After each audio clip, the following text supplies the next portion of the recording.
The events of the past several days have both shaken my understanding of the world and left me with a disheartened and perplexed disposition. Yet I feel that I must organise these events in my mind, that I am compelled to structure the terrible things which I have seen so that I may understand them better, so that my mind may be at rest, and need to quantify just what took place. It was entirely by accident that I met John. It was spring, and the early crocuses were faring well against the last frozen constraints of winter's grip. I was researching an article. I was writing for a publication which was, shall we say, less than reputable, when I found myself at the mercy of a small Highland village for the evening. The whole ordeal was frustrating and tiresome, to say the least. I was supposed to be back in Glasgow that night to type up my notes and brush the fog which often accompanied my writing assignments. Being stranded in a tiny village with one street and a pub inn which looked like it hadn't been decorated since the Dark Ages was not my idea of home comfort, especially after a few weeks of constant travel, interminable interviewees, and more than one restless night in a dingy bed and breakfast. There had been a small subsidence one town over which made it impossible for the local bus to continue onward, and more importantly to me, carry me to safety. Following several phone calls as I attempted to procure alternative travel arrangements, it became apparent that I was going nowhere until the morning. The sleepy pub inn, which was affectionately entitled the Laird of Dungorth, looking like it could fall down on top of me at any moment, complete as it was with warped wooden rafters with clientele who appeared just as creaky, would have to be my home for the night. After speaking to the owner, a tall, peaked man in his 50s, I was kindly given a small room upstairs which clearly hadn't been slept in or cleaned for some time. Still, the people were nice enough, and after some basic but enjoyable local food, I sat in a cozy armchair by an old open fire in the bar, deciding to kill the boredom with a few pints of local beer and a bottle of wine. The flames danced around before me, and as the evening drew in, and the numbing of alcohol took effect, I was actually quite content, almost glad to be in such a rustic surroundings. The village may have been somewhat bleak, but against the cold winds outside and the darkening skies, the inn was not without charm. I'm not sure how long he had been sitting there, hypnotised as I was by the heat from under the mantelpiece and as a few glasses of red, but it became apparent that I had been joined by another guest at the inn. He sat across from me in a broad and frayed armchair on the other side of the fireplace, sat there gazing at the flickering flames. He was curious in disposition. Outwardly, he appeared to be relatively young, probably in his early 30s, but his persona was swamped in a fragility which one would normally not expect to see in a man of his age. His face glowed in the firelight, carrying with it worry and lines which betrayed an inner turmoil. His eyes defocused, glazed over, and hands trembling slightly as he warmed them by the burning embers. "Is there a problem?" I heard the words, but I did not register them until they were repeated. "Excuse me, is there a problem?" The man addressed me in a sharp manner, and I was taken back by the realization that I had been staring at him for several minutes. "No, not at all," I answered apologetically. I thought I recognized you." As he turned to face me, he displayed in his expression a look of disbelief at my obvious lie, but thankfully not without a small vestige of good humour. "I apologise if I was a little abrupt with you," he said. "It's just that I'm sick and tired of people staring at me around here." He raised his voice at the conclusion of his sentence and cast a wide eye around the pub to a few scattered drinkers and lurkers who populated it. I sensed that those present wished to avoid his gaze. We then diverted into an hour or so of small talk. His name was John, and he was a land acquirement agent from London.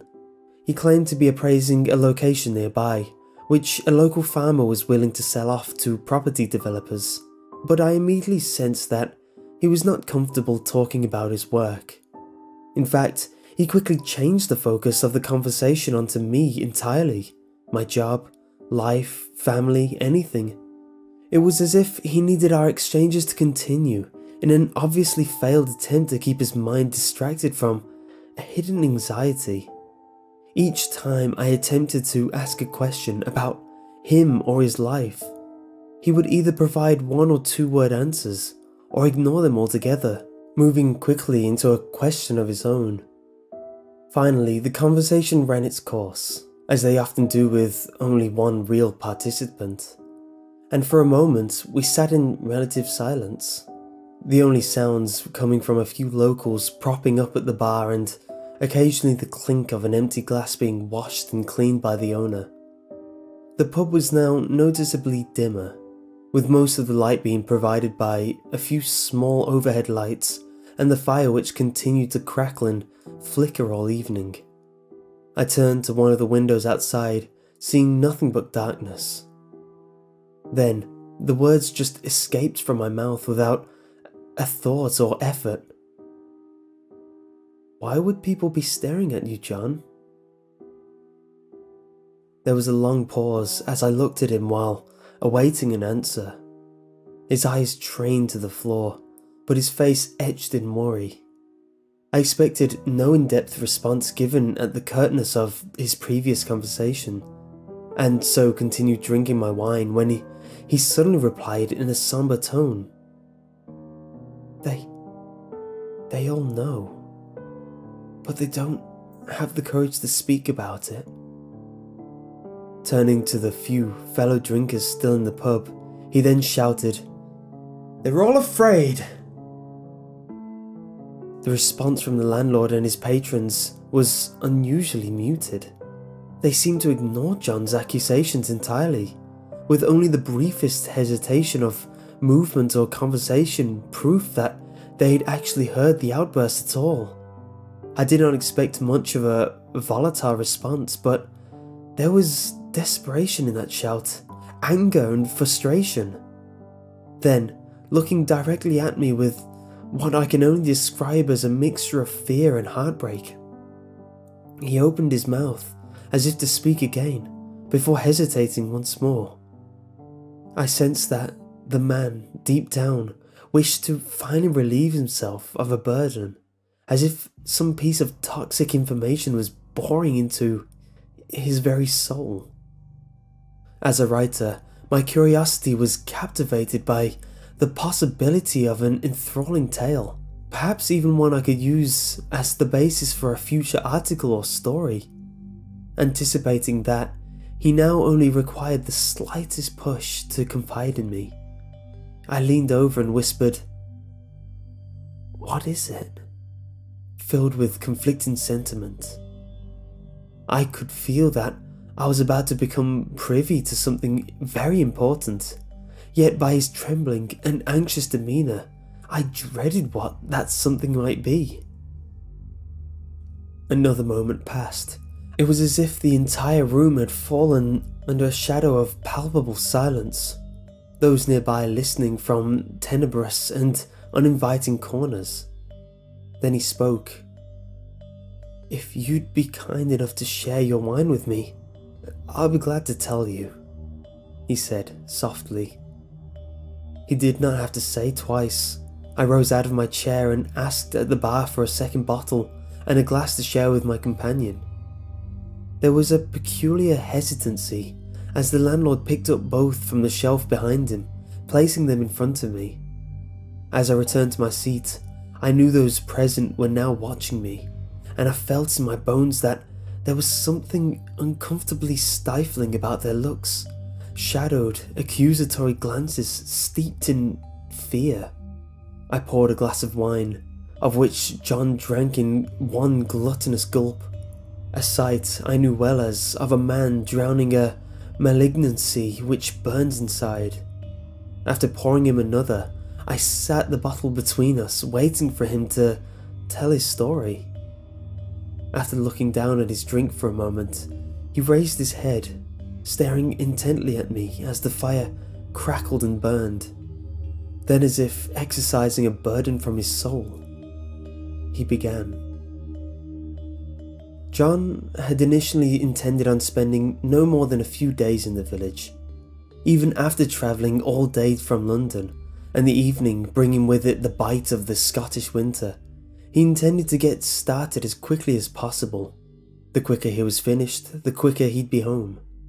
Working for a large property acquisition firm, it was his job to facilitate rich clients in their pursuit of land on which to build on.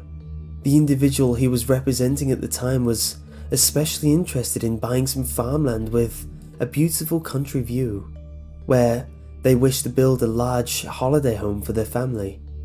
The location in question had recently been put on the market by a local farmer who had fallen on difficult times as the economy wilted. John was therefore hired to evaluate the land and negotiate a price based on the recommendations made by a group of surveyors who had been there the previous week.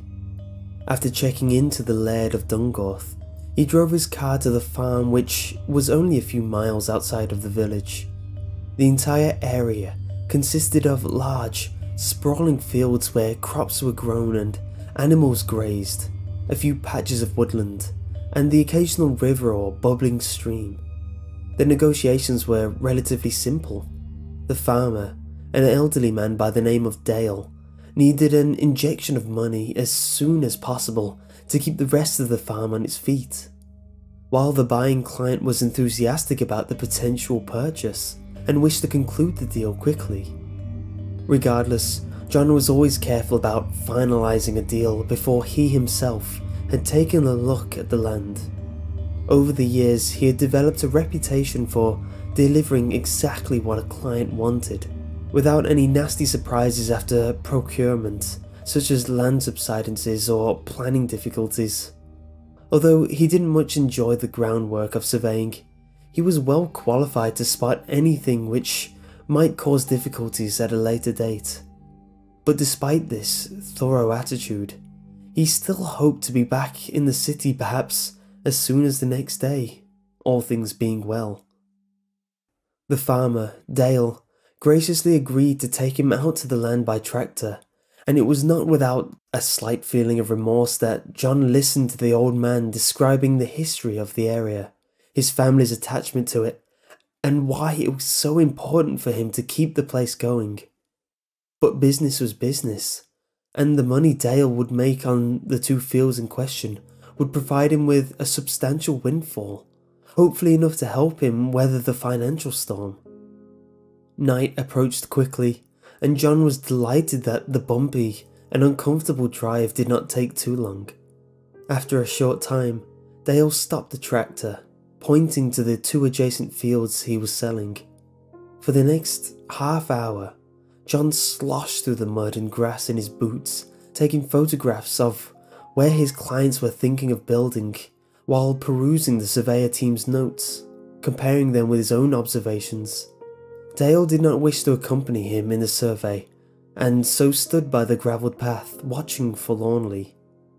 Finally, John had finished, but as he did so, his eyes were drawn to a hill a few miles away, one which looked out over the entire area. It appeared to be uninhabited, with what looked like patches of woodland and grassland being its only distinguishing features. Despite its distance, the hill seemed to dominate the horizon, and without verbalizing it, he felt as though it was special or unique somehow. On returning to the tractor, he pointed to it, but Dale seemed unwilling to talk about that particular subject, answering any questions pertaining to it with an icy silence. It was John's job to keep a portfolio of land which he thought clients might have been interested in, and with what to him looked like a beautiful view of the countryside, it would be something worth appraising for development, especially for a rich business person in love with the Scottish Highlands. On the short journey back to the farm, John felt compelled to continually glance over his shoulder at the hill, and was convinced that his professional instincts were telling him to investigate it more closely. After some annoying persistence, Farmer Dale eventually surrendered his silence and spoke briefly on the subject, with obvious disdain for the unusual landmark. When asked who owned it, even if Dale himself was the landlord, at the mere mention of this, the farmer scoffed, saying only, "No one owns that place, and no one goes there neither." He would not say much else, but before John departed for the inn, the farmer placed a reassuring hand on his shoulder and advised him to leave the hill alone, that it was dangerous and that he hoped he would never have to speak of it again. While Dale seemed to fear any mention of it, the overriding impression conveyed that the old man was dominated by a profound sadness, one which was best left alone. As much as he was fascinated by the farmer's warnings, it was not the first time that John had encountered local superstitions, ones which he of course never listened to. Otherwise he might have lost out on a few good pieces of land or property throughout the years. The stories locals would entertain him with always seemed to revolve around older, more remote parts of Britain. In the past, he had been told tall tales about abandoned houses which carried with them the stain of some murderous deed, or woods which would not be cut down for fear of what lived in them. But without exception, nothing untoward had ever happened. There was no solidity to the myths, and while he enjoyed listening to accounts of hauntings and strange beings which prowled the moors and open countryside, he had little time for them in his line of work. Such stories were a fun distraction, but beyond entertainment around a campfire, they served little purpose. Returning to the inn, he was tired and keen to get to bed, hoping to conclude any business the following day. But before he retired to his room, he decided to have a small nightcap at the bar. The landlord seemed amiable enough and happy to have someone staying there, as the inn's location often left it quite empty. But his friendly demeanour altered drastically at the mention of the hill. Much like Dale, the landlord seemed reluctant to give any detailed information about it, and provided his own words of warning, citing bad ground as reason enough to let it be. Whispers and subtle dissension came from the darkened corners of the room, as locals seemed perturbed by John's questions. No one approached him, but he was well aware of their discomfort. His remark of, "You'd think the hill was haunted," which was intended as a joke, provoked only silence. The void of sound left John feeling unwelcome. Quickly, he finished his drink and walked towards the stairs to his room. But as he did so, a young woman, barely out of her teens, gently touched him on the shoulder and whispered into his ear, "Please don't go to the hill. No one ever comes back." The landlord was within earshot and quickly chastised the girl for even mentioning it. Then turned his back while cleaning a pint glass, saying in a stuttered tone, "You sleep well, sir. I hope you can conclude your business tomorrow and get back down to London quickly." To John, it sounded more like a warning than a simple good night. The next day, he rose early and made his way downstairs to be greeted once more by the landlord, but the man remained relatively quiet, which John found odd since he seemed to be quite a talkative fellow when he had first arrived. Dismissing his host as just another individual averse to mornings, John grabbed a light breakfast and then made his way back out to the farm to conclude the purchase of Dale's land. As he drove along the quiet country roads, appreciating the impressive landscape, even in overcast weather, the farm came into view. But in the distance, so too did the hill, He thought that it seemed a little more prevalent or imposing than the day before, with its crooked structure leaning towards the village in the distance, but quickly shook off those feelings from his mind, regarding them as the after effects of the townfolk and their superstitious behaviour.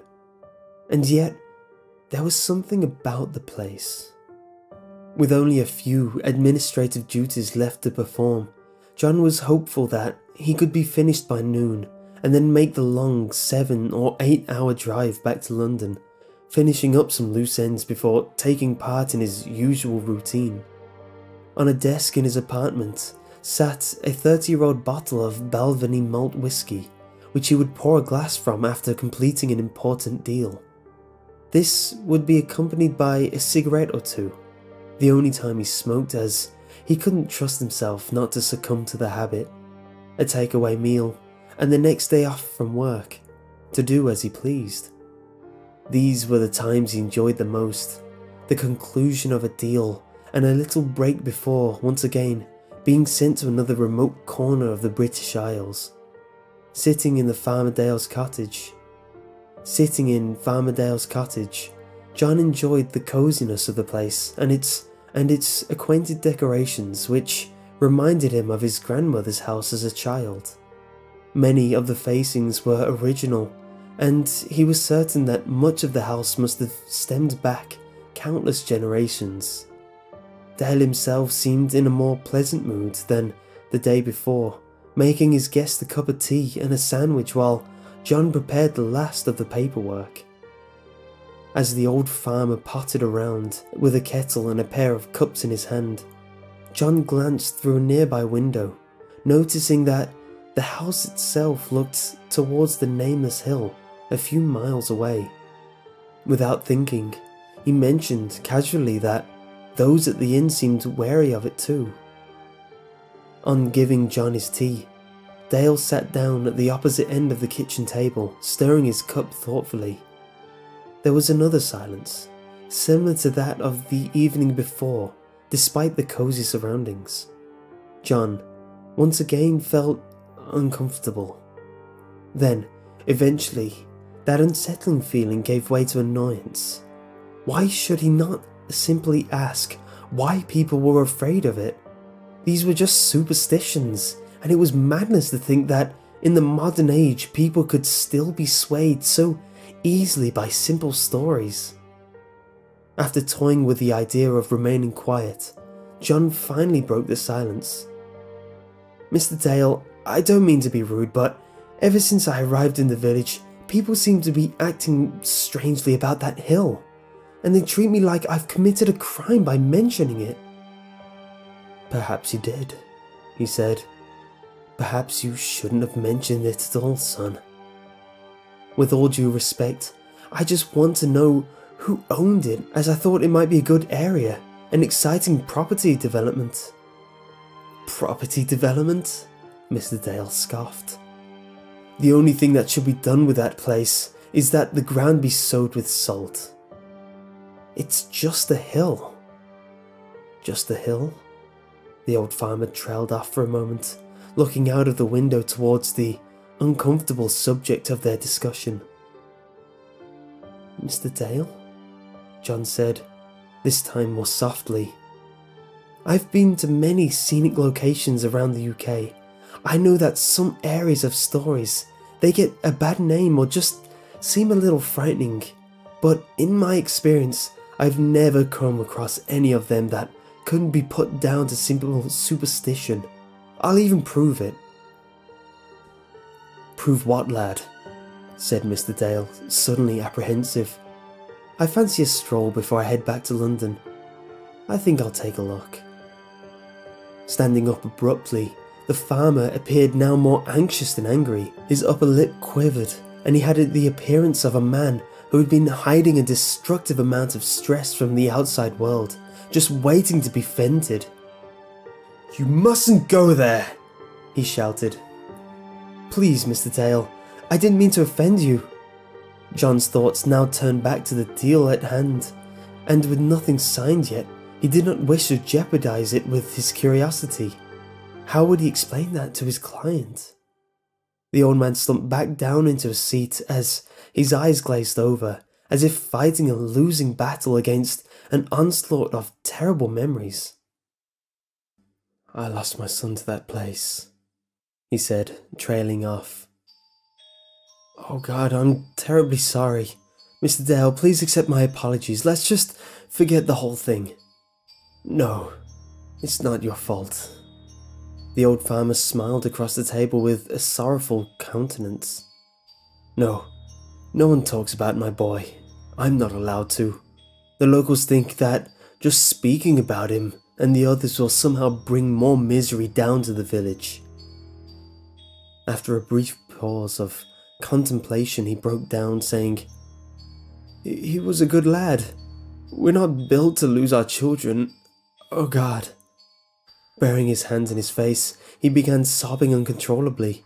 John did not know what to say. He could only offer, "I'm so sorry.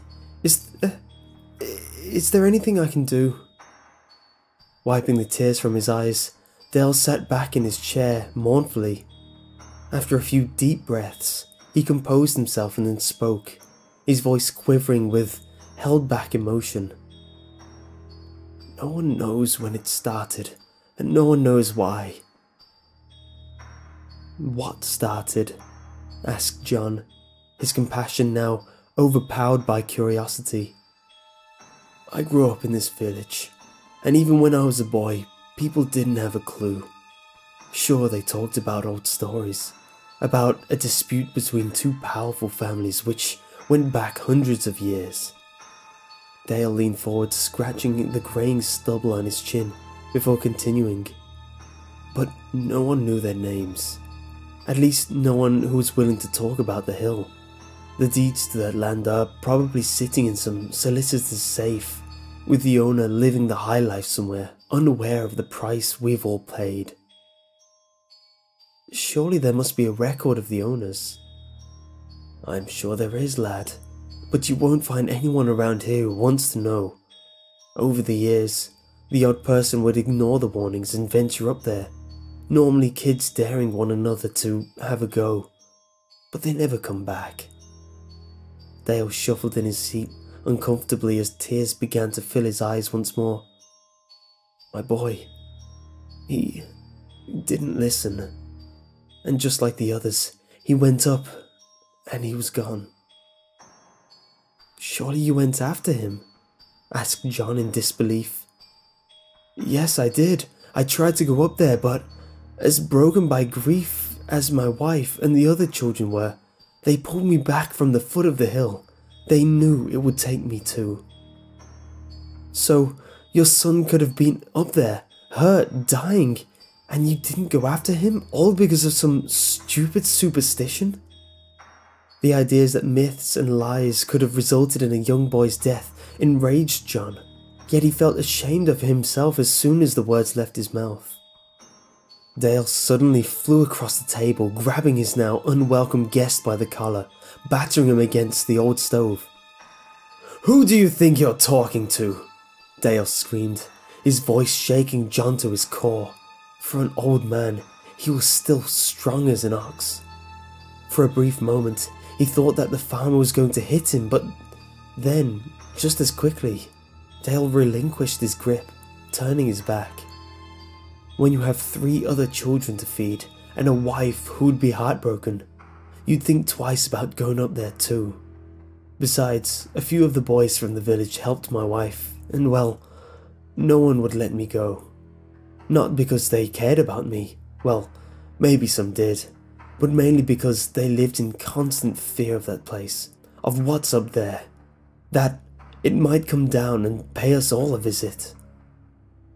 Straightening a chair, the old farmer scribbled his signature on the remaining papers and then asked John to leave, which he did after offering his apologies once more.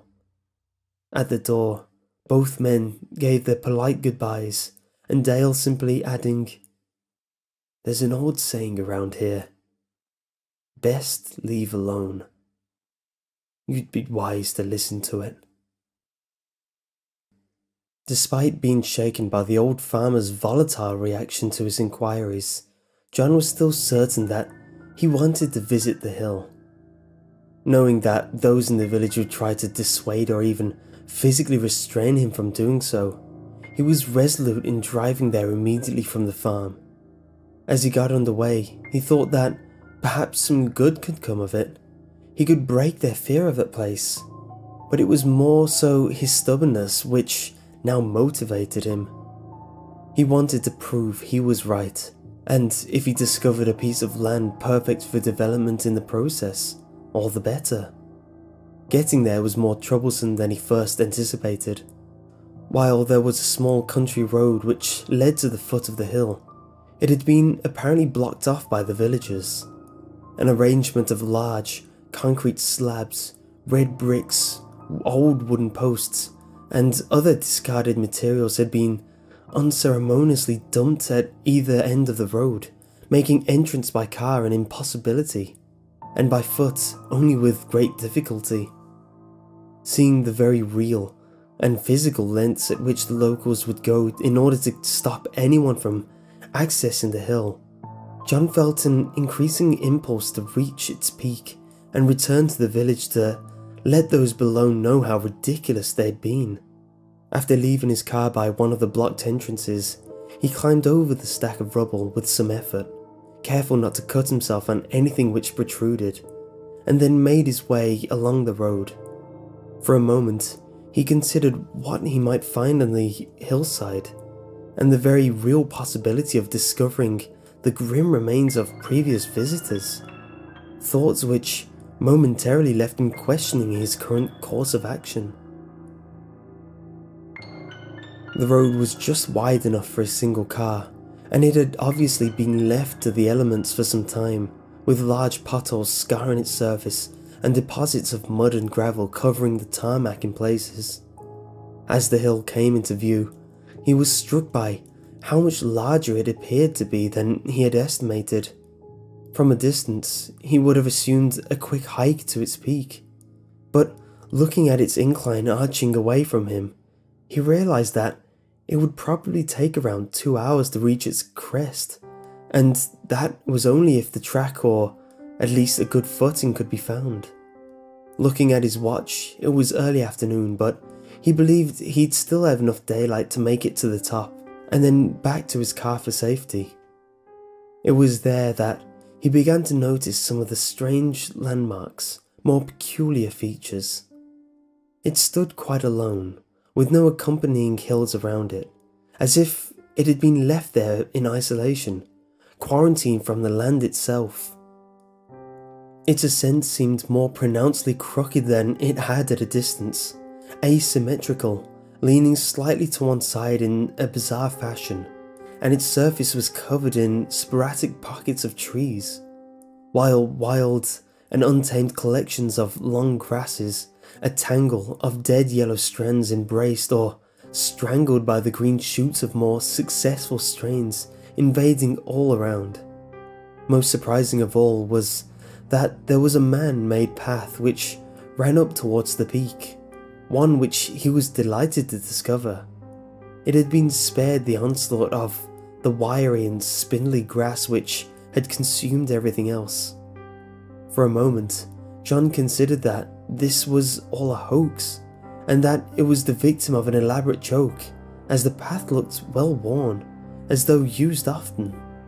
But then, a much darker thought flirted with his rational sensibilities that the hill itself was leaning inward, enticing visitors, welcoming them to an unknown destination. He quickly dismissed this notion and continued on. An old gate blocked the way. It was wooden but had obviously been subjected to the ravages of the Scottish weather for some time, as its surface was partially eaten by some green moss and mould. As it creaked open, John stepped over the threshold, and as the gate closed behind him, a shiver ran up his spine, accompanied by a mild nauseous feeling in his throat. If he had been superstitious himself, he would have said that the place was bad, that the air seemed foul. but he was not easily affected by such thoughts. It was more likely that something he had eaten had not agreed with him, rather than the hill itself acting upon his nerves. Wandering up the hill, he attempted to make as good time as possible. The idea of making his way back down at night was not one to be relished, with unsure and unseen footing. And as the afternoon sky was already a little dimmer than it had been at noon, he marched up the hill with intent, excited to take in the view from atop. The incline increased slightly, and with it, so did the sporadic nature of his surroundings. The long grass had claimed everything bar the path, and as clumps of trees occasionally flanked him, he could now appreciate why the locals had come to fear such a place. The reeds of dead grass and ivy encircling each trunk suggests malevolent purpose. Some of the trees had even fallen over, taking unusual positions at steep angles, appearing as if they had been pulled into the earth, broken by the fingers of grass which had clung to the husks of wood like a very real leviathan. But while the idea was fanciful, somehow the hillside did indeed feel wrong, unnatural in places, and as John ascended it, a coldness began to creep up his arm. He had hiked before, and in his job he had been required to brave the wilderness while evaluating land, but this felt different. It was as if the land was affecting the temperature rather than the weather, making it increasingly difficult to ignore the oppressive atmosphere of the hill. Stopping for a moment, he rubbed his arms hastily to warm them, pausing to appraise his progress. He was astonished by how far he had actually climbed.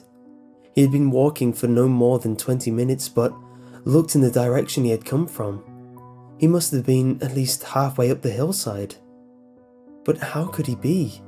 At every evaluation of the hill's size, it seemed to confound the previous conclusion. It was as if the place was warped somehow. John laughed at himself at being so swept up in the oppression of his surroundings. Yet, the silence bothered him. No birds, no rustling bushes filled with rabbits, foxes, or even insects. Indeed, the entire hillside felt dead. No, not dead, he thought, but the grips of death itself.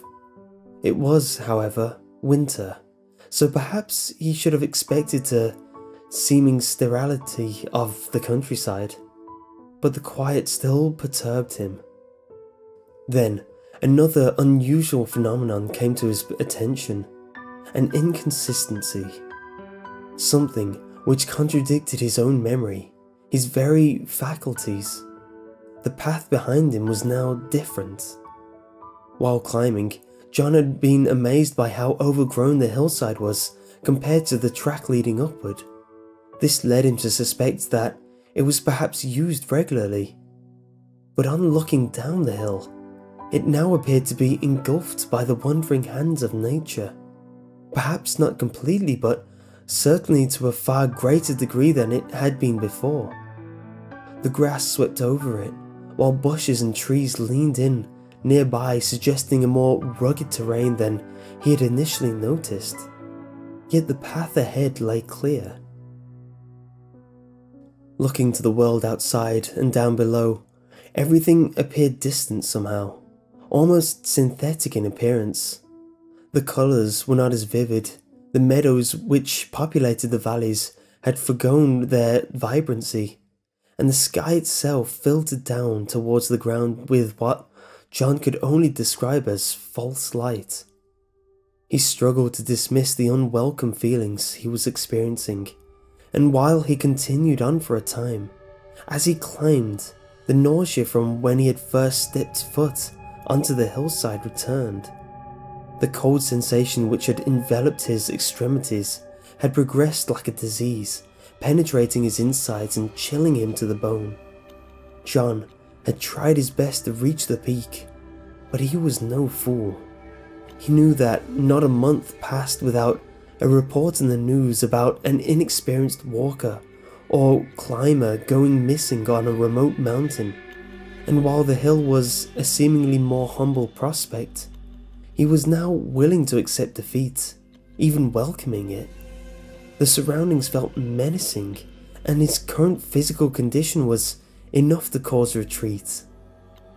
Though he had not reached the summit, John himself decided that if he still made it back to the village after being on the hillside, that would be enough to dispute their superstitions.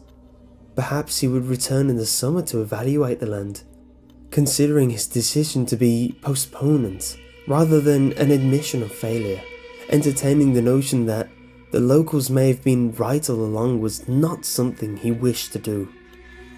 There would have to be some evidence of his adventure, of course. Taking out of his pocket a camera phone, which he used to document his work, John began to shiver as once again an icy sensation crept through his arms, provoking a desire to be warmed by a fire back at the inn. With a few artificial clicks, he photographed the surrounding hill, then, as a joke, took a picture of himself forcing a smile with a tangle of grass and trees as the backdrop. What he saw when he viewed the pictures sent chills through his body. The first photographs of the area turned out as expected, but the last betrayed something through the bushes behind him, what looked like a building of some description. At the forefront of John's mind, he was filled with an impulse to run, to leave that place, but he was fascinated by the idea of a hidden construction, removed from the outside world by a barrier of leaf, branch and legend. Taking a deep breath, he crept quietly through the twisted grass, pulling the leaves of a large, low-hanging tree to the side. There, sitting on that hillside where locals feared to tread, lay what looked like an old chapel or church. One small steeple reached upward to the sky, with large stained glass windows, many of which were broken, dotting the shell of the grey stone building. Speaking of days more prominent and glad, John's heart raced at the sight of it. Perhaps this was the reason why the hill had been tarnished with superstition and myth. An old abandoned church was certainly a fertile foundation for frightening tales. Yet the church itself did not banish his own feelings of caution. As he broke through a layer of leaves, grass and climbing ivy, he could not help but respond to his nerves. Sweat began to drip down his face while his heart pumped blood with an unsettling, unstable rhythm. Leaving the hill was his intention, but as he drew closer to the stone archway which sheltered the church doors within it, he summarized that the locals would be more open to his controversial explanation of why people feared the place if they knew that he had been inside. Without seeing the interior of the church, the villagers could once again spin stories and falsehoods about what remained hidden. The door was a dark, brown oak with scratched, decorative metal black strips adorning its surface, but unfortunately, it seemed locked. John gave it a few good solid shoves with his hands, and then surprisingly, with a groan of countless years, it creaked open slightly, creating a space just big enough for him to slide through. Peering in through the gap, he could see that the church floor was covered in fallen masonry from the roof above. A large collection of stones lay piled up against the door. Their collective weight had held it shut, and although they had given way in part, they still provided enough resistance to stop it from opening completely. Cold, musty air escaped from inside, smelling stale, and of stone long since abandoned. For a moment, John considered what he should do. Such an old building left to rot for decades, if not centuries, could prove dangerous. But the desire still burned deep within him to prove that he had bravely seen all that could be seen, that there was no ghosts or ghouls there, only fragments of forgotten history. Taking out his phone, he poked his hand through the gap in the door and took a few photographs with a flash. The light lit up the entire hall inside, showing it to be filled with rubble from obvious falling of roof. But at the back of the room, there lay what appeared to be an altar of some kind. From his vantage point, it looked to be made of stone, resting on a raised step several feet high. Above it, John was thrilled by the presence of an inscription of some kind carved into the back wall, but unfortunately, he could not decipher the lettering from the doorway. Sighing, he knew that the only way to read it would be to go inside. The concern of being injured or trapped by anything falling from above was paramount, but his curiosity was now in full flight, his enthusiasm quelling both the sickness in his stomach and the icy numbing of his extremities. After once more debating the risks, John decided that he would be as quiet as possible as to reduce any risk of a cave-in. He just had to look. Taking a deep breath, he managed to squeeze through the opening with little effort to the darkness inside. Using a small light on the back of his phone, he was now better situated to survey his surroundings in greater detail. The air was significantly colder, stinging the back of his throat as he inhaled, and though he had expected the interior to be cooler than the outside, due to the volume of stone used in the building's construction, the church in reality felt more like a crypt than a place of worship. Stepping as carefully as he could, trying not to disturb or dislodge the large piles of rubble on the floor, John kept his eyes trained on the roof overhead, nervous that any loud noise might bring a piece of masonry down on top of him. The extent of the damage now became clear, with the occasional small shard of light penetrating through the darkness from a few open wound-like holes from above. However, the hall remained surprisingly dim. John found this curious, as he felt that the interior around him should have been more visible somehow. It was as if the light was being absorbed by the darkened corners of the hall, but he immediately dismissed this notion as fanciful, and cited his escalating imagination as a good reason as any to keep his nerves in check. Isolated and unknown environments could cloud even the most rational of minds. After climbing over 2 substantial piles of rubble, being careful to avoid several large, sharp pieces of broken wood jutting out from underneath, he finally found himself at the rear of the church hall. There lay the altar, a table carved from stone and smoothed by attentive and devoted hands. It was easy to imagine how frightening a priest from the Dark Ages would have seemed, poised up there, spouting fearsome tales from an unenlightened position, foaming at the mouth about damnation and demonic forces preying on the souls of the weak. A sense of elation and excitement filled John's mind.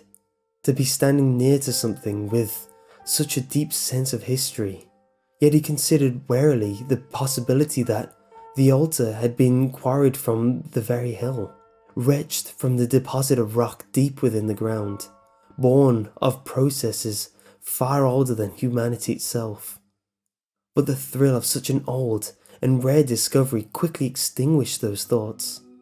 So enamoured by the object was he, that he almost overlooked a small, open doorway to the right of the altar, which appeared to lead down a flight of stairs to an underground chamber, possibly a vault or a tomb. Shivering at the thought of what lay below, he knew that even with his level of skepticism, there would be no venturing down there.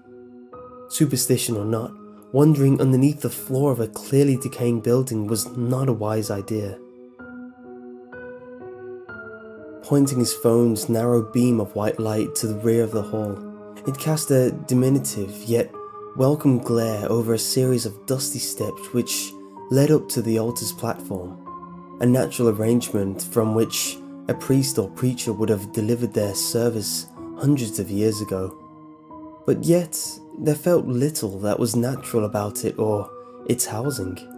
Again, a creeping unease began to ruminate in his mind as he imagined a fervent and angered holy man standing above all, shouting cryptic and doom-laden parables of ancient origin at a huddled and frightened congregation.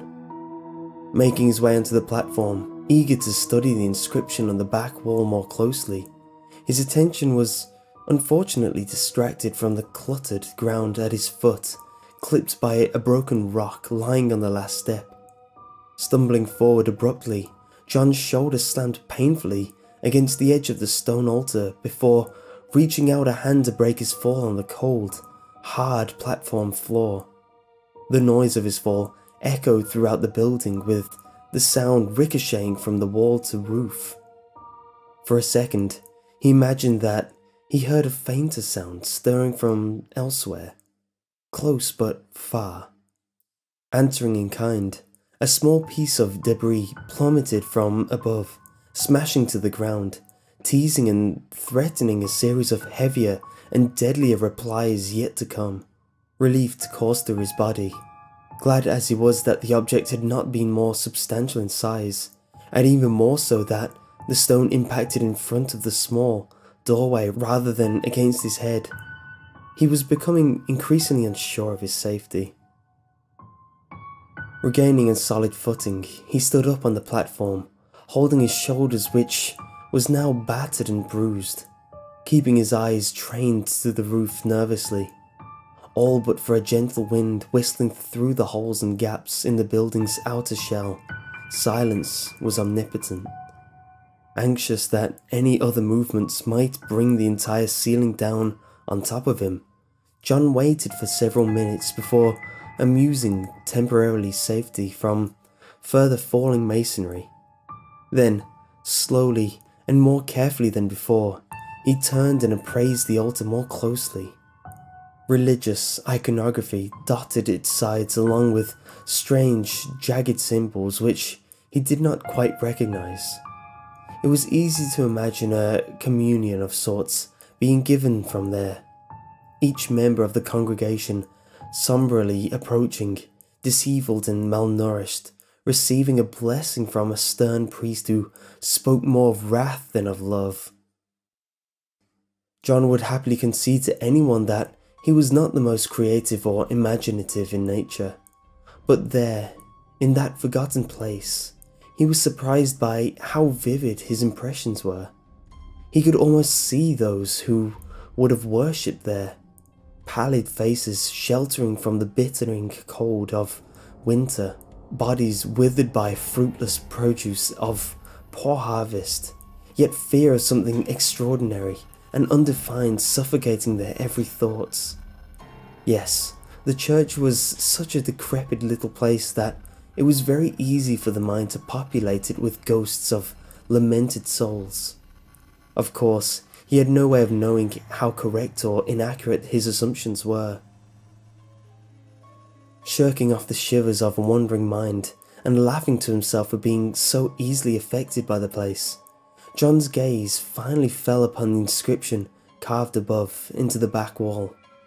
Reaching out, he ran his fingers over the dips and through the edges left by the author's chisel.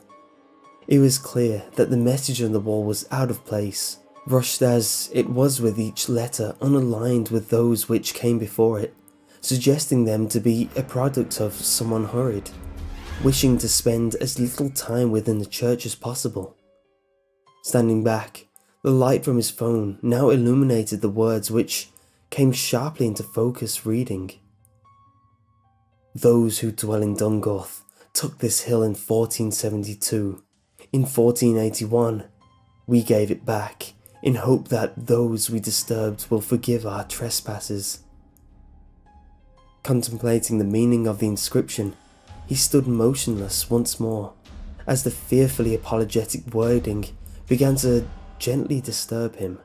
Either the region was one of struggle, having been previously settled by another clan, or perhaps the original inhabitants of the hill shared a preoccupation with myth and superstition with their modern counterparts in the village below. At first, the noise did not filter entirely into his awareness. It was only when repeated with uneven rhythm that his mind recognized its nature. Still facing the inscription, his back turned towards the church hall. The creeping cold sensation he had experienced outside returned sharply to his arms.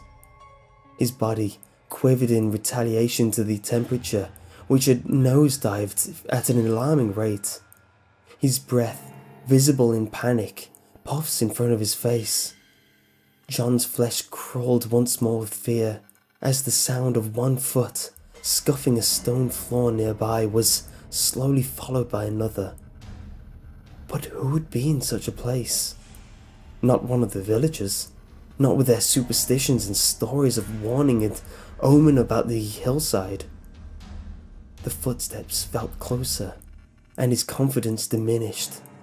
John's thoughts now fled simply to escape.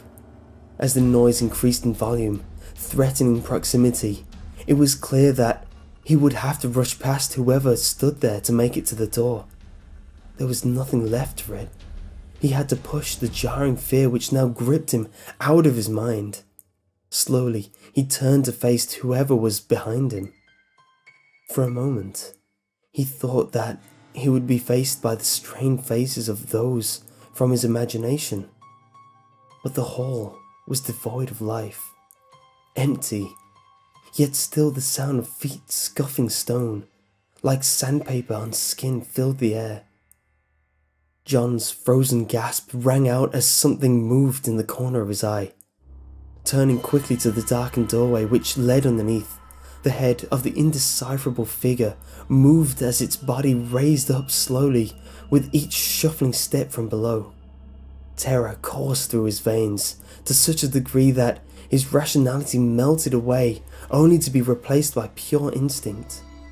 As he burst into a sprint, jumping off the platform, leaving the altar and inscription behind, he felt a deep and unyielding fear tear at his insides. Stumbling as he landed, the impact dislodged more debris from above as several pieces of large stone smashed into the church floor, one narrowly missing his head only by a few inches. The exit drew closer, and fevered thoughts now filled his mind as he scrambled over through piles of ruined and forgotten sediment, dead skin cast off by ancient buildings without remorse. For a moment, he felt surrounded, impressed upon by a man of the cloth preaching of sin and ancient evil, while the pitiable and diminished congregation huddled together in fear of what walked nearby. As the footsteps scuffed the dirt and dust-ridden floor, John's clarity of mind returned as he began to climb up a large pile of broken wood and stone. The door to safety on the other side, his curiosity calmed his nerves momentarily. The dread he felt in his stomach told him to continue onward, out into the open, away from that place. But his need to know was relentless. He had to look. Taking a deep breath, he turned cautiously towards the altar, slowly casting the light from his phone towards the darkened staircase. The air in the hall now grew colder, John's panicked breath visible in the dim light. Darkness seemed to cloud his vision, yet what he could decipher was unmistakable. A tall figure now stood in the doorway, but a deep impression of torture and perverted humanity emanated from it. Both man and thing exchanged a long and silent stare. Then, croaking strings of syllables emerging from the figure's mouth, a language long forgotten, and while its precise definition eluded John's understanding, the contempt which it spoke of did not. The shape in the doorway now moved forward as it intimated its sullen movements. John cried out in terror, haphazardly clinging to the rubble, attempting to reach its summit and make his way to the door. Now, he did not care for silence. His clambering movements echoed through the hall, several pieces of stone plunging once more from the roof. As he reached the top of the mound, at the very last moment, he appeared above only to see a rock as large as a man hurtling towards him. Jumping for his life, he tumbled down the other side of the debris pile. As his body rolled down towards the floor, a searing pain wrenched through his side. Slamming against the stone ground, the impact surged into his bones, leaving him dazed momentarily. Staggering to his feet, he looked down only to recoil in horror. A large chunk of wood impaled itself several inches to his right side. Blood poured from the wound as he almost instinctively pulled at the piece of wood, it grating against the inside before finally being removed. He let out an angry scream, but as he did so, he turned to a noise from behind him. The pain in his side was agony, but the sight he beheld was worse than any sensation. The figure in the door was writhing on its belly, dragging itself at an impossible speed over the rubble and towards him. Its body blackened, the bandaged remains of a white shroud sliding over the jagged surface with ease. Stumbling in shock, John was paralyzed with fear. Then, the realization took him. Escape was close. Limping badly towards the door, its slight opening now within grasp, he shoved his body through the gap into the light outside. The door pressed and prodded at the wound in his side, sending strikes of pain piercing through his abdomen. With one last push, he screamed, the force of his momentum causing him to fall to the ground outside. Looking up through the gap, stared the entombed figure with its face sneering from inside, its arms outstretched, spitting a vile and deafening groan out into the retreating sunshine. John did not take his time to observe the creature.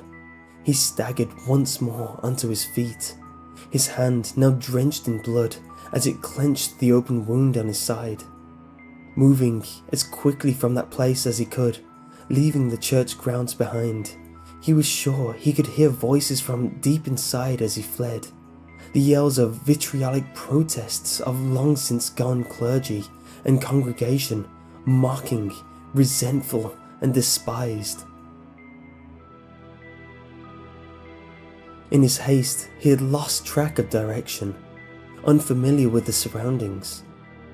In the grip of panic, he limped on as fast as he could. But disorientation took him, and before he was aware of how or why, he found himself surrounded by a maze of broken and toppled gravestones. Dizzied and gasping for air, he no longer cared where he was, just as long as he could leave the church and its attendant behind. After catching his breath, he began to negotiate the old cemetery. Some headstones large and looming, while others humble and ruined. Then, as if suffering the effects of an unknown poison, the world began to spin, and as soon as he tried to catch his breath once more, the stones took on an ominous and menacing form, towering above, blocking out the light, staring forcefully down at him. It was not a graveyard which he now stood in, but a ring of warped stones, several feet high. They had weathered many storms, ancient and forgotten, long before the first brick had been laid of that adulterated church. Feeling compelled to somehow become closer to one of them, he reached out a hand, touching its moss-covered surface. Flashes of a hidden past now filled his mind, as he felt overcome with faintness.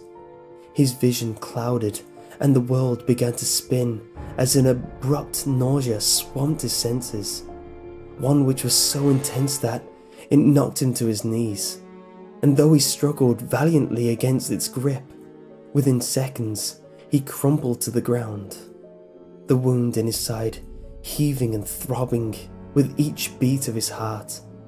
Lying on his back, staring above, the sky seemed to pulse, and everything around became distorted, as though he were detached from the world, viewing it through a thick and warped lens of glass. The light curved inward unnaturally, and the veil of the world drew back, as John gazed into the abyss behind him.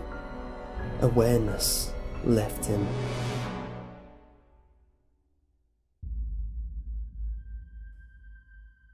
He awoke to the silence of the earth. Wisps of broken glass touched his cheek as the wind carried them away to an unknown destination. The sky was black, while no truly living thing stirred. John did not know how long he had been unconscious, but the blanket of stars above him left him in no doubt that it had been for at least several hours. His sickness remained, though not as potent, but the wound in his side still wept blood. Rising to his feet, it became clear that his body was still under the effects of whatever was on that hill.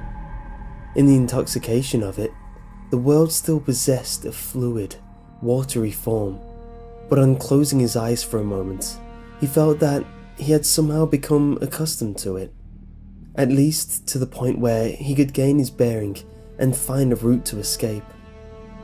Luck was on his side as the moon was present above, albeit only a partial, waning crescent.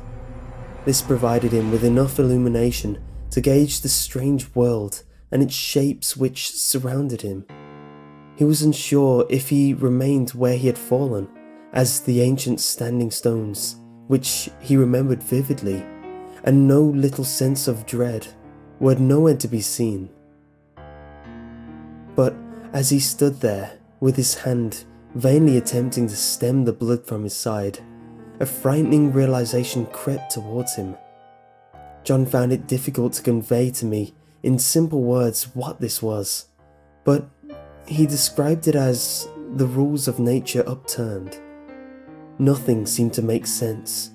For a moment he did not know who he was, why he was there, and what abominable source was causing such illness to him. He seemed to retain the knowledge of the hill and the memory of the church, but his thoughts were turbulent and disconnected. Fleeting moments of identity would quickly be surpassed and replaced by utter confusion. But regardless of the affliction, one constant remained. His instincts pleaded with him to leave that place immediately. But in this fragile state of mind, he could not tell which way would lead him down to the land below, and which route would send him upward to whoever or whatever sat on the summit. The sensory intoxication was experienced unlike any other. The world unravelled. A smell of sickness tinged in the air. Whether it was his own vomit or the illness playing tricks, he did not know. But within that stench there was something else. A smell of dampness mixed with the unsettling scent of burnt hair. It became so strong that it began to sting John's eyes, which only furthered his disorientation. Though his eyes were clouded by tears and the world seemed to be wrong, he now sensed that he could only describe as a presence. The musty smell increased in potency, and as it did, John let out a cough. The response to the noise was distinct, and though he believed that it was impossible to know the mind of someone, something approached, and it did so with malice and hatred as its companions. Terror now turned to fleeting purpose as he quietly wandered past shadowed trees and amongst the grass, hoping to find his way out. Staggering as he fumbled his way through the darkness, the pain in his side grew, and thoughts of dying out there on the hill, never to be found by his loved ones, became apparent. For a moment, he thought that he could collapse once more, but while the sickness intensified, it was now accompanied by the sound of dead grass and wilted flora being thrust aside as something trudged through the undergrowth nearby. John's vision was now so poor that he could not tell which way was forward and which was back, and in fleeting moments of clarity, he felt repulsed by the idea of ending up back at the church, or the stones, or graves, unsure of what they had been. He was utterly lost, and something which called that hideous hillside home now approached. Be still, but silence nor darkness could shield him.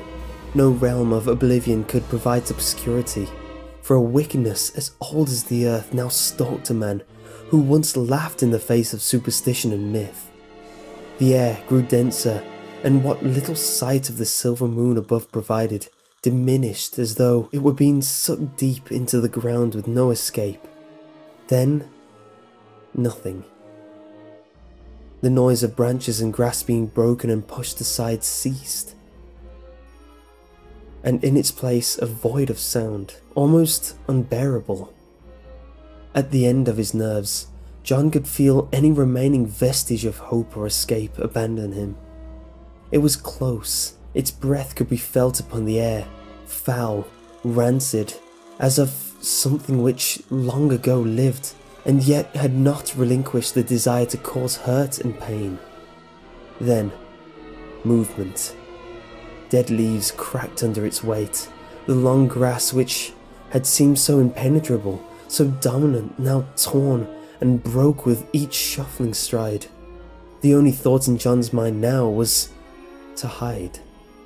Slowly, his breath stuttered, and quietly gasping, he sank into the long trees. And there he lay, silent, terrified. The presence was closer still, and in the darkness he thought that at times he could see the vague shape of a figure wandering just out of reach. It circled slowly, coming closer, then retreating as if searching the ground meticulously. Then finally, the sound of its cumbersome footsteps grew distant, and then ceased. John breathed a sigh of relief. Then, a hand touched his face. Survival now took him with a yell of utter terror. He rolled to the side. Searing pain ran through his body as his own weight and motion thrust an uneven piece of ground deep into his wound. A low groan escaped from whatever monstrosity stood before him, and then, without knowing which way to proceed, John became motivated by a new impetus, jumping to his feet and bolting in random direction, hoping beyond hope that it would lead him out of that madness, that nightmare. Trees and grass flew by in the pitch black of night, the thick miasma of sickness and burned hair encircling everything, eliciting convulsive retching as he ran. At last, he knew where he was. He had his bearings, and it was one which he hoped he would never possess again. The church loomed tall and twisted before him. Something hurled through the trees behind him, and in a moment it would be upon him. At least he knew which direction to go, running as he did to the side, towards the path which he had ascended earlier in the day. A worn track which would lead him to safety. But the land appeared unfamiliar and unnatural. The very shape and the construction of his environment seemed to have bent to an unknown and malevolent mind.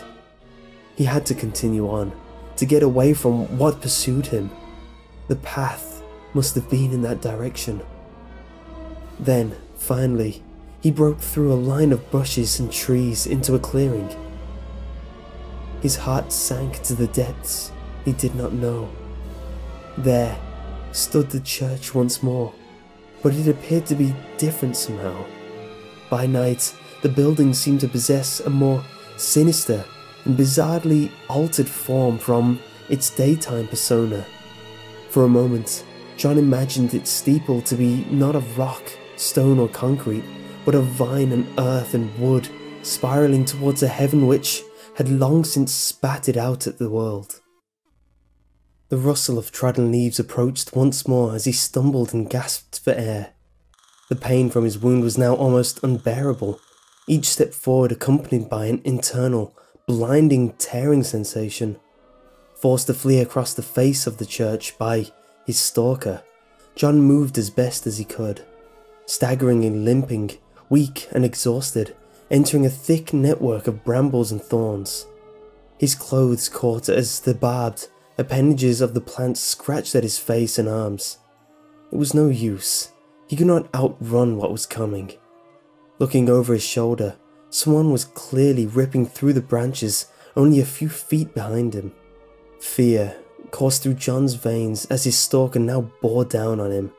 Letting out a cry of pain and anguish, the thing amongst the branches seemed to stop for a moment, observing him struggle, his hands cut and grazed by thorns. John pulled and grabbed at the thicket in front, trying to escape, and then to chill his bones once more, the figure behind stared, letting out a harrowing groan, somewhere between a laugh and a sigh of satisfaction. It began moving at great speed, breaking through the entangled cage of thorns and branches with ease, closing in quickly. With a scream of pain and disbelief, John finally broke free of the thorn's embrace, but despair haunted him. There, the church stood once more, almost mocking, twisted and warped in ways that no human architect could conceive of. Staggering, with little fight left, he moved past the church once more as his assailant broke through the tree line, rushing towards him. John increased his pace as best as he could, but by now he could muster little speed. The heavens now opened, and swaths of liquid poured over the church, flowing to the ground beneath, which quickly became sodden and waterlogged. John's strength diminished as he fell to his knees, admitting defeat as a haunted animal relents at the end. Then, salvation. From far away shone a light, one which beamed and broke through the almost impenetrable surrounding thickets. Something to hold on to, a hope, an anchor to follow, a light from outside that terrible hill. As the sound of his pursuer neared, scrambling across the grass in the darkness, one last surge of energy awoke John from his terrible fate.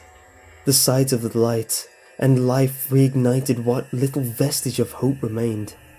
He screamed in agony as he lifted himself to his feet, the rain now lashing down upon him, drenched to the bone, pouring into the hole in his side. But it did not matter. All that mattered was that light, and the safety which it promised. Limping as quickly as he could in its direction, he thrust himself into the vines and branches of entangled woodland, fear overriding any pain brought about as thorns scratched and cut his skin. Yet, he was making progress, and the light began to loom larger and larger, vibrant and sustaining. It was clear now that he was heading downhill, and as the momentum of his trajectory caused stumble and fall after fall, it also increased his speed markedly. Flashes of memories not his own once again invaded his mind. Thoughts of anger and hatred filled his vision. Images of the church, never empty yet absent of the living. As the priest reared his hands, so bowed the congregation's heads. Confusion was beginning to seep into him again, and the smell of burnt hair once more filled the world. Through cumbersome, his stalker could be heard increasing pace, yet it seemed more agitated than it had before. Angered, perhaps even frustrated. John felt sick with panic, the blood now pouring from his wound in his side, unimpeded. Just as the light seemed closest, the promise of redemption, safety and escape loomed near. He flew down a steep incline of grass, slipping in the wet mud, and tumbled at speed to the ground. Pain, exhaustion, and hopeless ruled supreme as his body, already battered and bruised, came to rest on top of a large, fallen tree trunk. The clambering footsteps drew near, and as they did so, John thought to himself that he and that which he had laid upon had both been victims of a cruel and hidden evil which called that hillside home. "Come on, son, get up! Get up!" a voice yelled in the darkness, almost drowned out by now fervent breaking of the ground and grass behind. The world seemed warped, but as consciousness now prepared to wither once more from his mind, clarity returned, and John realized where he was. His body was slumped not against a fallen tree, but against the wooden gate which marked the boundary of that terrible place. Something was close, that thing which had been hounding him in the dark only a few feet away. "Move, it's nearly upon you," cried a now familiar voice of Dale. With one last movement, with the final piece of life left in him, John opened the gate, falling face down into a puddle by the roadside. I sat transfixed, the words flowing from John in stuttering fashion, yet with a conviction and reality which I found difficult to ignore, regardless of my skepticism. The man believed every fibre of his being that what he had told me was the truth. Dale had apparently went after him, against the wishes of the other villagers. He had long ago lost a son and did not wish for anyone else to succumb to the apparent malevolence of the hillside. The landlord, being an old friend of the farmers, eventually gave in, and both men travelled to the foot of the hill in the hopes that John would find a light in the darkness, follow it, and be the first to escape from there in living memory. No matter how much they wished to help though, they would not dare touch that gate, nor cross the hill's threshold. John had to do that on his own, and he had to do so as his pursuer leaned over him. I remember letting out a sigh of relief as he finished the last of the wine in front of the fire. There was a moment of silence between us, and I realised that the entire bar was bathed in an anxious reticence, one which was almost tangible, as if those present wanted to speak but dared not. Finally, I spoke, attempting to be as reassuring as possible. "That's an amazing story, John, but it's just a story. I'm sure there is a rational explanation for it all." He bowed his head gravely, staring at the floor. "If it's a story, then why can't I leave?" he said, looking up at me with an expression half caught in fear, half trapped in desperation. "What do you mean you can't leave?" "I've been here for 3 months, he shouted. "I sometimes wish Dale had left me there." "John?" I said, leaning over and resting my hand on his shoulder reassuringly. "You can leave whenever you want." But I could see from his expression that he did not believe me. He had been consumed by whatever myths and superstitions the locals had fed him. I concluded that his psyche had been poisoned. Of course, I felt that the landlord and others meant well, but I was sure that a conventional explanation would hopefully cure him of his afflicted mind. "I'm going to Glasgow tomorrow," I said cheerfully. "Why not join me? The bus will be here in the afternoon and we can travel back together. But, of course, I'm forgetting, you have your car with you. Please don't think I was fishing for a lift." I laughed, but John stared at me grimly, and then said, "My car is sitting out back, wrecked." "Really? I hope it's not too bad. What happened?" "It took me several days to recover after my experience on the hill," he said mournfully, before continuing. "But when I felt up to it, I packed my bags, thanked Dale and the landlord, then drove out of the village. A couple of miles into my journey, the rain came down in sheets. Visibility was terrible, but I just wanted to leave. I lost control of the car and went straight into a tree. I survived, but the car was a write-off." "Well, accidents happen. As long as you're okay. How about another drink?" I said as I was standing up. As I did so, John grabbed my arm forcefully. "It was no accident. There was something else on that road. I saw him, standing there. A man, I think. At least, it appeared like a man. I swerved to avoid him. And a good thing too. The last thing you would want around here would be to accidentally kill a local." My jokes once more did not appease his frustrations. I sat back down as he conveyed to me his predicament. After the incident with the car, which was towed back to the inn by Dale, John tried everything he could to leave. Each time he attempted to use the local bus, there would be a problem. It would break down, or there would be a landslide stopping it from entering the village. He even claimed that was why I had been stranded overnight, because he had intended to take the bus again that day. The man was adamant. For 3 months, he had been a guest at the Laird of Dungorth, and yet, no matter how he tried, he could not leave the outskirts of the village. Several times he had tried to hike down the nearest town, but on each occasion he was beaten back by bitter and perilous weather which appeared without warning. He had even tried to phone for help, but his mobile phone seemed to have no signal, while using a landline resulted in continuous static. The same applied for anyone who tried to make a call on his behalf. While I could not explain everything that had happened, I was certain that a series of rational and conventional events could account for each. It seemed madness that someone so obviously intelligent and articulate be made to believe such nonsense. I genuinely felt sympathy for the man. "You're a victim of self-fulfilling prophecy," I said confidently. "What do you mean?" John replied. "I've worked in many villages like this. You come to an old part of the country with a haunting landscape. It seems like another world compared to the modern life of London. Then you are provided with a paranoia fuel, a myth that the locals believe about a cursed part of the land.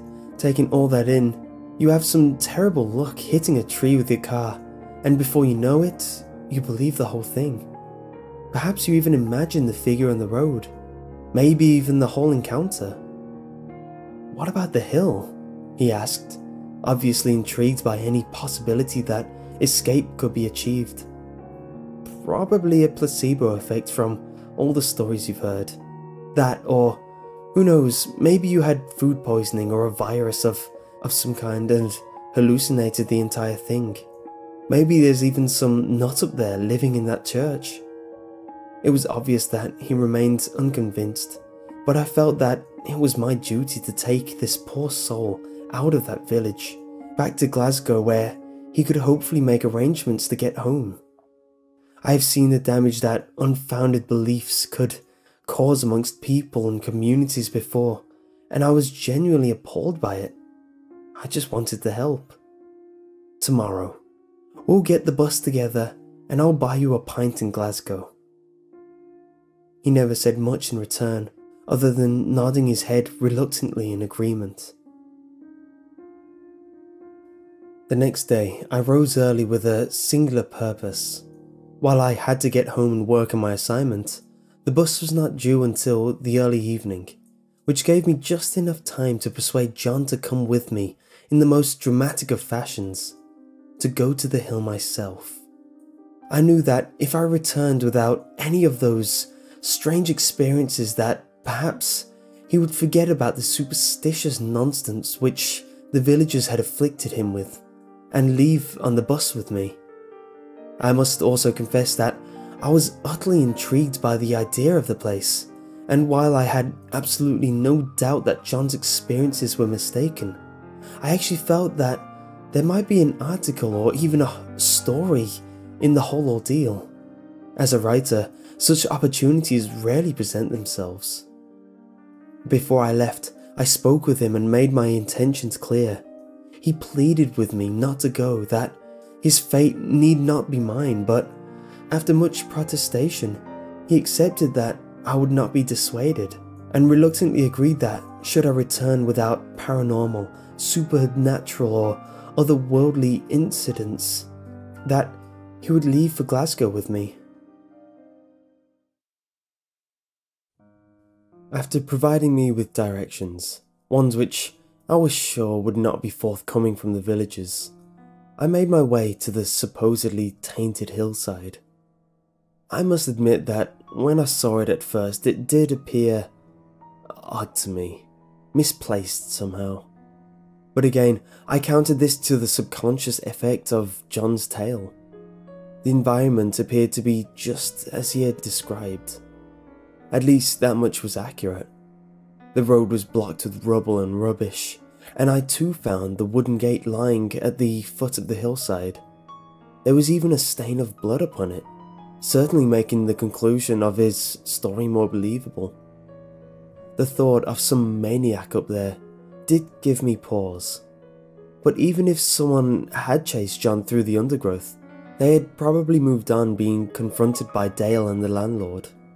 In any case, a badly wounded John had been able to escape, so I felt confident I would be fine.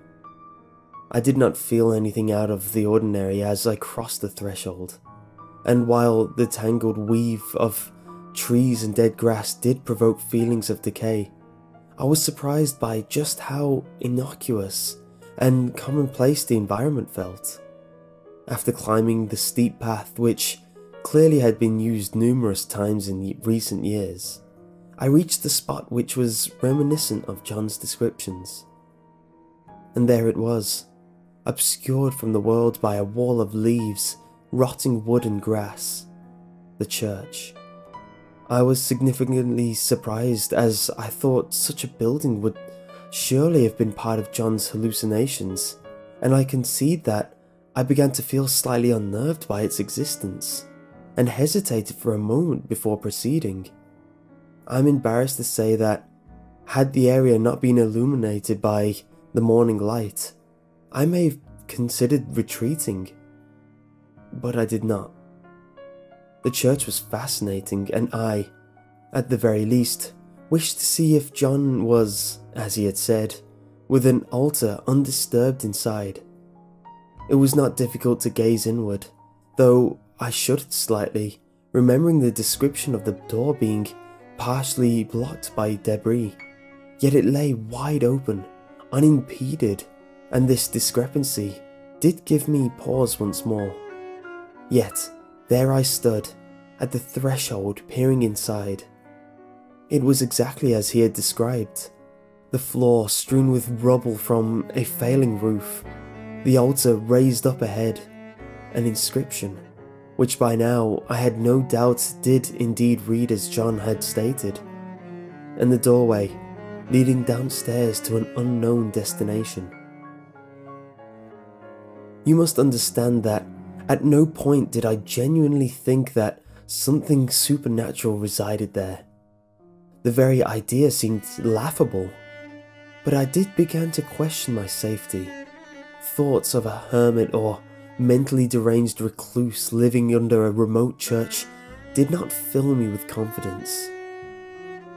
"Hello? Is anyone there?" I shouted, my voice echoing upwards towards the rafters above. With no reply, I castigated myself for being so paranoid and stepped inside. Carefully, I negotiated the rubble, noticing droplets of blood on a broken piece of wood which I assumed were John's. Thoughts of blood poisoning now entered my mind. Perhaps the wound in his side caused the hallucinations, at least the ones that occurred afterwards. That could have explained his disorientation. The altar stood as he had stated. Realizing that I may need to prove that I had been there to reassure the man, I took out my phone and started taking pictures of the church interior. With each flash, the hall lit up, and as it did so, my mind crept back to John's descriptions of the zealous priest and fearful congregation huddled under the protection of the church. But protected from what? Turning to the darkened doorway which led underneath the building, I felt my heart begin to race at the prospect of descending the stone staircase. But I was compelled to, although not for entirely altruistic intentions. Yes, I did want to show John that there was nothing down there, and that the beliefs which seemed to hold him paralyzed within the boundaries of the village were unsubstantiated. But I also wanted to know what lay beneath myself. Why did this church have a subterranean level? Was there a crypt? My curiosity piqued, and my mouth watered at the possibility of a published article describing my discovery of an unknown archaeological find with perhaps an important and valuable relic or two within. As I approached the door, I could feel the cold air breathing from below. Using the light from my phone, I calmed my nerves, which had begun to grate on me, and looked cautiously inside. A steep and narrow flight of stairs dripped down into the ground beneath. The walls were darkened grey and seemed to have been carved or formed with far less care than the rest of the church. I shouted there once more, but again no reply, and I therefore assumed the place to be abandoned. As I descended, I was surprised by just how long the staircase actually was, and by the time I reached its conclusion, estimated that I was at least 50 feet beneath the old church. It appeared to be peculiar to me that a level would be so far beneath the ground, and questioned to myself the purpose of it, why the architects, builders or followers of the church dug so deep. At the last step, I composed myself and turned to face a darkened doorway at the conclusion of the staircase. The blue light from my phone illuminated everything around. What I saw deeply disturbed me. A large room, the floor littered with rags, stone and human bones. I could not tell how many bodies had been left there to rot, for there were too numerous. The chill in the air was pronounced, and I felt frozen to the core, not just by the cold of the stone which surrounded me, but by the sorrowful feeling I felt inside. It was almost as if I could imagine people huddled down there, spending their last moments hidden from the sun. The very impression I had was that they had died there, yet I did not know why I was so convinced of this. Taking a few pictures, I then entered what I can only describe as a mass grave. I was careful to not disturb the bones, but I am ashamed to say that I felt the crunch of a few underfoot. To the right lay a doorway leading into another chamber, and while I did not wish to disturb the tomb any more than I already had, I felt compelled to know the entire story. That is, what else was down there? Above the doorway sat a stone cherub, carved with a degree of artistic flair, putting it at odds with the room full of bones, but the childlike face wore a strange grin upon it, not of joy or playfulness, but of taunting and sadomasochistic indulgence. The very sight of it left me with a feeling of revulsion, and so I quickly entered the other chamber to be removed from its gaze. Inside was a large room, much grander than the one before. I could tell immediately that something of importance to those who had built the church had once been housed there. The walls were adorned with beautifully carved symbols, some Christian, but many of a nature I could not identify. In the center of the room lay a block of solid stone, 3 feet across, a large hole to its side. On the rock was the following inscription: "Here lies the Father, loved by some, hated by many." As I pondered the epitaph, I peered into the hole. The grave was vacant, but I was glad that I had seen it before walking around the room, as it was deep and wide enough to have given me a nasty fall. Being stranded down there with a broken leg was not something that I wished to consider. The dirt inside the grave was stained black by what looks like a deposit of charcoal throughout, and the fringe of the hole was surrounded by a circular pile of dirt. I assumed that grave robbers, or perhaps those who had hated the man, had removed his body long ago. The air of the place was beginning to affect me intensely. Each breath inward was jagged and cold, and the discomfort was such that I decided I had seen enough. While taking a few pictures to document the tomb before leaving, the flash from my phone brought something on the floor into sharp focus. Covered in earth and dirt lay a book which poked out slightly from the ground.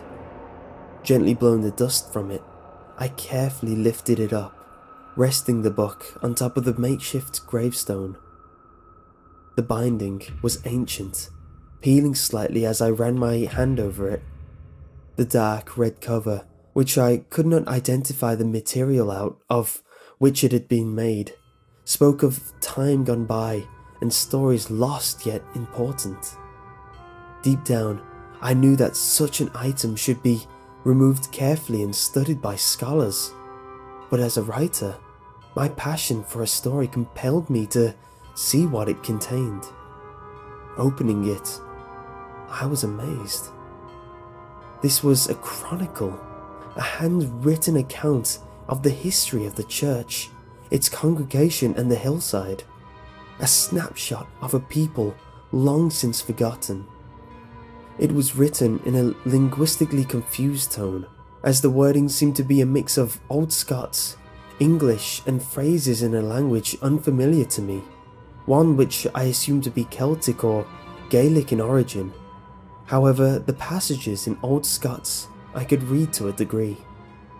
What follows is a loose recollection of what had been inscribed there.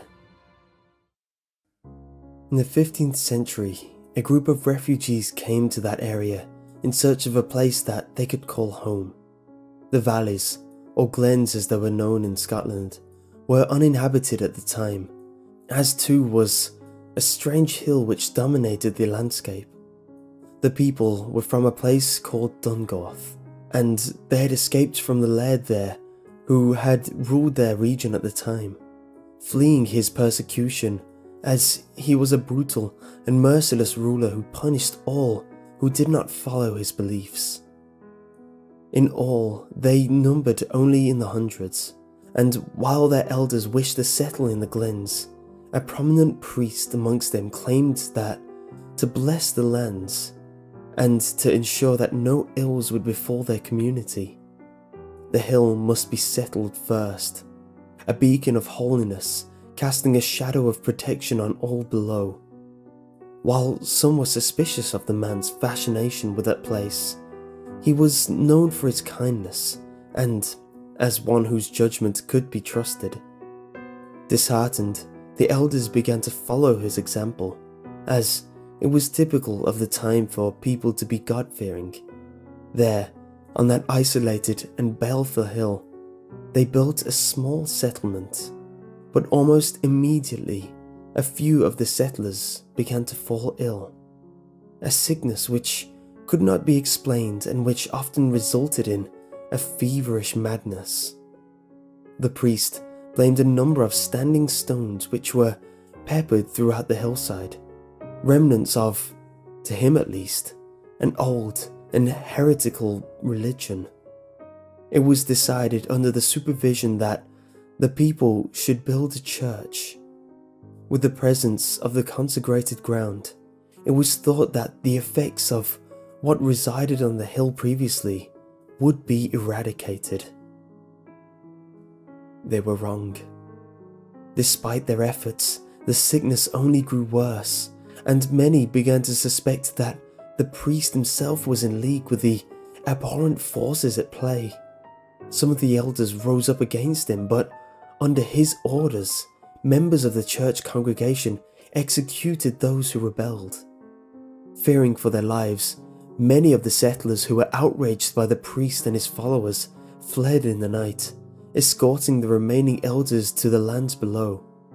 Most made it off the hill, but some returned, wailing and frightened, believing themselves to have been stalked by an uncertain and unhealthy figures in the woods, unable to escape. To save their lives, they pledged undying fellowship to the priest and his church, claiming to be receiving the visions from the Almighty himself.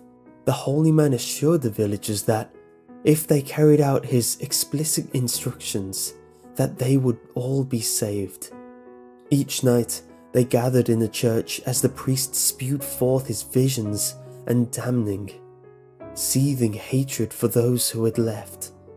It became clear to some that he had gone mad, but by then the man had formed a strict and brutally loyal conclave of followers who hung on every word and prophecy, making any rebellion sure to be violent, bloody, and uncertain one. Many spoke of dreams without form, blinded by darkness, and several families were found in their homes, suffocated in the night. The priest blamed those who had escaped and told stories of how they were the source of the darkness, which had persecuted his people, cursing them to a desperate end. Bitterness and anger swept through the community, and several villagers were selected to descend the hill and bring back the elders who were to be judged and sacrificed if need be. But no one could leave. No matter how hard they tried, the church loomed large. No matter which way they walked, down or up, they would appear where they had begun, confused and disorientated. The sickness spread, and the village watchmen, one by one, were found choked and mutilated in the streets, with witnesses claiming to have seen strange entities prowling around at night. In the panic, those left had no option but to cling to their religion for salvation, in the hope that the church would protect them. They huddled together underneath its roof in abject terror for what approached from the shadows outside. Here, the writing changed markedly, becoming jagged, fervent, and more pronounced. The priest had taken over from the tower chronicler, who he had deemed to be unsatisfactory. Several pages followed, pockets of English entangled with what looked like Latin and a number of unusual and indecipherable languages. Each page was filled with pain and scorn for those who had left, and then the words just stopped. Standing there in that Stygian and foreboding place, I ran my fingers across the spine of the book and could see clearly that the page last had been worn out. What it could have contained, I did not know. I felt overwhelmed by the account which I had just read as a real and palpable fear surged throughout my body. The thought occurred to me that the accounts of the sickness which had plagued the exiles of Dungorth seemed remarkably similar to John's experiences. I could not avoid the coincidence, and I began to suspect that something had in fact affected him after all. Something tangible. Perhaps a contaminant in the ground. A poison maybe? I had read about the pockets of methane gas escaping through the earth and at the sea which had killed many, but it was not out of the question that something similar, perhaps in a smaller dose, could in fact cause mass hallucinations, sickness, and even madness. It was the most feasible explanation I can come up with. Yet, why had I not been affected? Perhaps, as the chronicle had stated, some people were more immune to the contaminant than others. My attention now turned once more to the grave, or at least what was left of it. I wondered what the people did with the body of that loved but hated priest, assuming that was who the father referred to. Did they rebury it in another location? Perhaps his followers were worried that his grave would be vandalized. The answer became clear to me almost immediately. They had burned him in a grave under the very church he had built. The hole where his body once lay, now marked eternally by the black stains of smoke and ember. I shuddered at the thought that he might have been thrown down there and set alight while still alive. The air now grew noticeably colder, but this was not what marked the beginning of my ordeal. I leaned over, looking closely at what I saw on the rim of the grave. I could not bring myself to believe it. There, on the brim of the hole, was a callous signature left by the church's former attendant. In the darkness I must have missed it, but now it was unmistakable. There, on the edge of the grave, was a handprint, blackened and burnt, as of someone clawing their way out of their eternal and forsaken pit. My breath spiraled slowly out of my mouth, congealing in the icy surrounds, while my heart raced at the mere possibility of what had risen from that hole in the ground. As the air grew colder still, I stood up and made my way to the foot of the stairs. I had to get out of there, into the sunlight, into the open. It was then that I heard it. At first, it was merely the impression of a sound, then more definite, rising in intensity and clarity. Something stirred above. People, many of them, groaning and lamenting, crying for their lives in unison, chants in the darkness, both Christian and of something older, a fatigued religion that had best been left in the ground. As the wails of misery ascended, a single voice rose up out of the cacophony, deafening and terrible. It spoke of the end of days, of betrayal, and of unimpeded sin.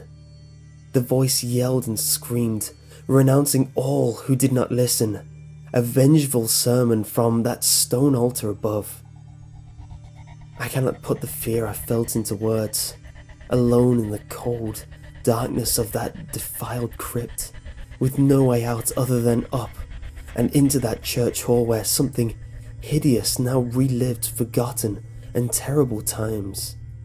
The screams grew louder as the banging and scuffling of feet rushed towards the staircase, towards where I stood. Such pain in those voices. I ran in terror as they flew down the ancient staircase towards me. Without thinking, I jumped down into the empty grave, switching the light from my phone off, and found myself cowering, shaken to my very core by the agonizing voices which cried out against the world and one another in the next room. Hate and utter despair at evil both outside and in. The roar of agony increased, men, women, children weeping and cursing a God that they believed had forsaken them. Accusations, persecution, and the tearing of flesh. Then, silence. I clung to the bottom of that charred grave with my fingernails etched into the soil. Any skepticism I had for unseen and unhidden forces had receded. Shaking violently in the cold bleakness, I waited for several minutes before switching the light of my phone back on. Peering over the brim of the grave, I pulled myself silently onto the floor. The rooms were empty, all but for the broken bones and skulls of countless lives ruined by whatever evil lay in that hillside. I finally plucked up the courage and, with nerves shredded and beliefs shattered, I climbed the stairs slowly, scared, rigid at the thought of what might be waiting for me at the top.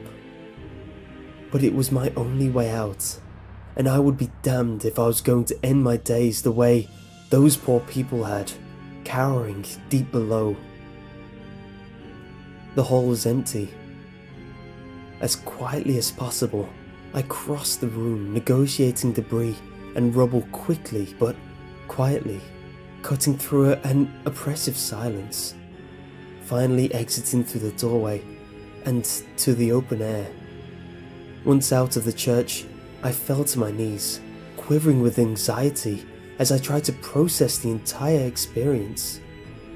My mind then flew back to what had been in the grave, and more importantly, where it was now. Then, I knew. Running as fast as I could through the bushes and thickets, I reached the path quickly, unimpeded by whatever evil had blocked the settler's escape. But I did not stop, half filled with terror at what might have been in pursuit, and half pleading for my instincts to be wrong. The air burned in my lungs as I rushed down the path. Within minutes, the wooden gate was in sight, and I was off that wretched hill, a place I would never tread again. Not for money, not for a story, not for anything. I would have breathed a sigh of relief at this thought, but that was not in my mind. I had to get back to the inn as quickly as possible. Continuing to run as fast as I could, I fought exhaustion and the limits of my own body.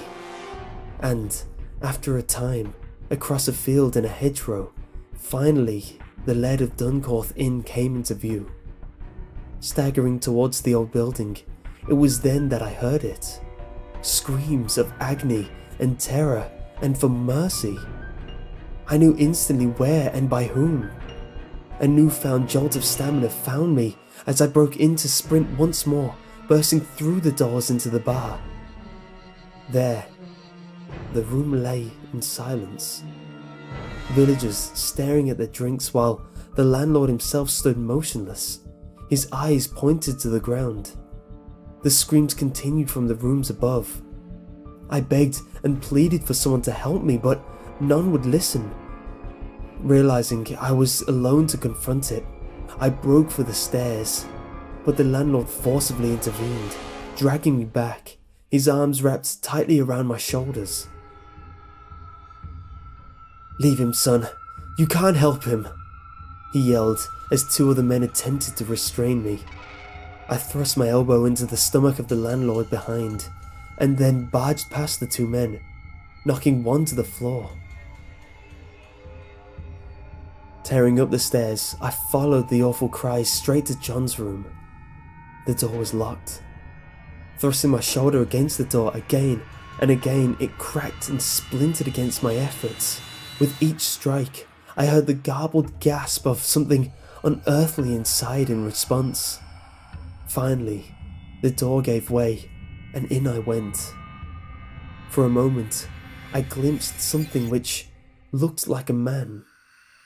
At least something which once was alive, blackened and burned.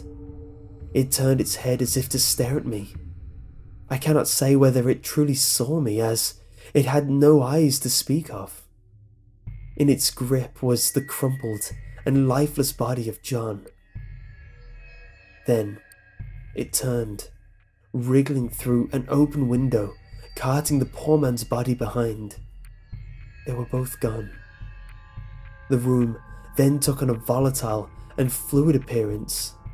I do not know if it was the exertion of my efforts or just being in the proximity of that grotesque miscreation, but a sickness came over me, seeping through my stomach, and as I lost consciousness, I cried out in helplessness. That was several days ago. It seemed I banged my head against the floor when I collapsed and somehow injured my leg in the process. The village doctor who examined me prescribed some antibiotics for what he believed to be a stomach infection and a sedative which helped me ease my anxiety. With little else to occupy me, I have committed everything I can remember about this entire horrid ordeal to paper. After all, a writer writes. Yesterday, I visited John's room for the first time since he was taken. It was silent, and I felt empty in a way I've never truly known before. An absence of life is the best I can describe it. The place lay ransacked, his belongings still strewn across the floor. I assumed that no one had been in there, that the landlord was probably too frightened, but I do not blame him. As I turned to leave the now vacant room, I noticed one item which looked out of place. It did not belong. On John's bed lay a withered and stained piece of paper. I knew where it had come from, without even needing to read it. The last page of the chronicle, the account of those who had settled on the hill. A maze of repeated phrases in arcane and forgotten languages spread out across the crumpled and fragile paper, but one in English stood out. It simply said, "No one leaves." I do not know what to make of anything anymore. I feel exhausted, yet my mind still picks over the last few days piece by piece. I am racked with guilt. Somehow I feel that my very presence on that hill brought whatever that was back down here to take John. Otherwise, why did it take so long? My last thought on the matter is, perhaps I've just been lucky. That I visited the hill when that thing wasn't on it probably saved my life. In any case, regardless of how the villagers wish to explain this, I will be reporting John's disappearance when I arrive in Glasgow, and asking the police to take a look at the number of residents who have went missing in the area over the years. I think they will be surprised by the number. Home seems a million miles away, but I know that I will be there shortly, to my own bed, another world far away from the events of the past few days. Perhaps there I will be able to put this madness into context. I have never been so homesick. Hopefully, I will be there in a matter of hours. Although, the bus running out of the village is running a little late.